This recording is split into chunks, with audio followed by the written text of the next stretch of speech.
గురుదేవ్, నేను గత 11 సంవత్సరాల నుంచి యోగా క్లాస్కు పాపిరెడ్డి గారి సూర్యాపేట ఉన్నత యోగా శిక్షణా కేంద్రంలో జాయిన్ కావడం జరిగింది. నాకు ఈ యోగా అంటే తెలియదు. నేను రెవెన్యూ డిపార్ట్మెంట్లో ఒక 40 సంవత్సరాలు పనిచేసినాను. నాకు వృత్తిరీత్యా పని తర్వాత అప్పుడు ఏం తెలియకుంటుండే. ఆ వృత్తిరీత్యా కూడా చాలా రెవెన్యూ డిపార్ట్మెంట్ అంటే చాలా రిస్క్తో కూడుకున్నది కాబట్టి ఆయన స్ట్రెస్ తోటి జరగడం జరిగింది. చివరిలో రిటైర్ అయిన తర్వాత మా బావమరిదైన బాణాల శ్రీనివాస్ గారు చాలా స్లిమ్గా తయారై ఉండే ఆ రోజు. ఎందుకైనా బాబు అంటే నేను ఇట్లా యోగా పోతున్నా అని చెప్పిండు.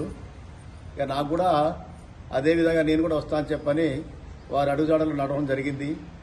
అప్పుడు యోగా గురువు అయిన శ్రీ చాణ పాపిరెడ్డి గారి ఆధ్వర్యంలో నడుపుతున్న సూర్యాపేట ఉన్నత యోగా శిక్షణా కేంద్రంలో చేరడం జరిగింది. నాకు అంతకుముందు ఇస్నోఫీలియా ఉండే. ఇస్నోఫీలియాతో చాలా బాధపడేది.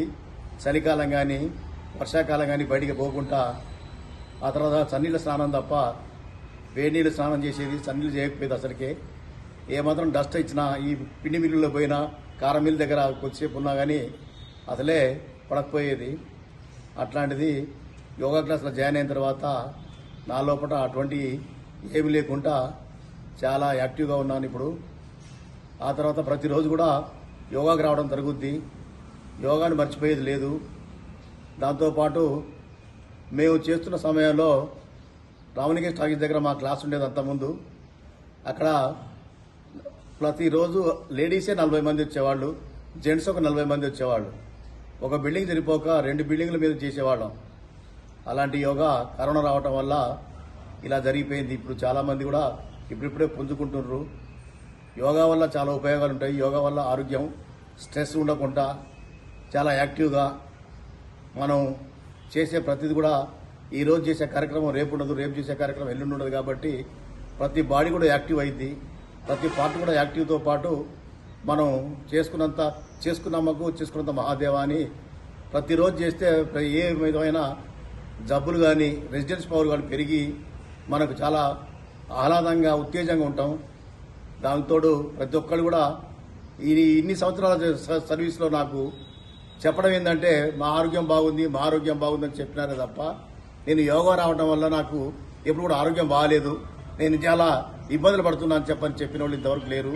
కాబట్టి మనం కూడా యోగా చేయడం మంచిది. యోగా వల్ల ఆ శరీరానికి ఉత్తేజం, ఆహ్లాదం, ఆరోగ్యంగా ఉంటాం తప్ప వేరే కాదు.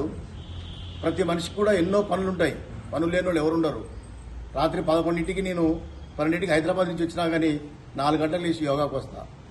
ఎందుకోసం అంటే దాని రుచి, దాని మన ప్రవర్తనతో పాటు ఉంటుంది. కాబట్టి ఇప్పుడు ఇందాకనే కళ్యాణ్ మేడం గారు చెప్పారు, అన్నవరం పోయి విశాఖపట్నం చూసి వచ్చి 4 గంటలకు వచ్చింది, అయినా ఏమైనా స్నానం చేసి మళ్ళీ యోగాకు వచ్చిందంటే వారు ఎంత దీక్షతోటి యోగా చేస్తున్నారంటే అది దానికి వేరే తార్కాణం ఏమీ లేదు.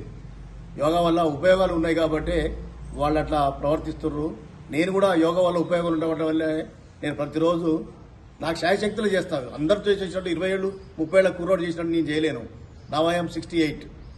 కాబట్టి దాంతోపాటు ఎట్లా చేయాలనో అంతవరకే. ప్రతి ఒక్కరు కూడా ఇప్పుడు వాకింగ్ చేయాలి 10 కిలోమీటర్లు నడవాలి, 5 కిలోమీటర్లు నడవాలంటారు. తర్వాత డిస్క్ ప్రాబ్లం వచ్చిన వాళ్ళు చాలా మంది ఉన్నారు. డిస్క్ తోటి ఇబ్బంది పడేవాళ్ళు చాలా మంది ఉన్నారు. మనం నడవాల్సింది ఒక 1000 అడుగుల, 2000 అడుగుల, 3000 అడుగుల, లేదా 500 అడుగుల వయసు రీత్యా చేయాల్సింది తప్ప ఏదో ఇప్పుడు సేటు గారు చేసిన మనం చేసిన ఇంకోళ్ళు చేయటం ఇట్లాంటివి ఏదొద్దు. ఉన్నంతలో చేసి మీరు 4 గంటలకు లేచి 5 గంటలకు యోగా క్లాస్కి వచ్చి ఆరోగ్యంగా ఉండండి, ఆరోగ్యాన్ని కాపాడుకోండి. అందరూ కూడా అంత ఆరోగ్యంగా ఉండాలని చెప్పి సర్వజన సుఖినో భవంతు. జయ గురుదేవ్.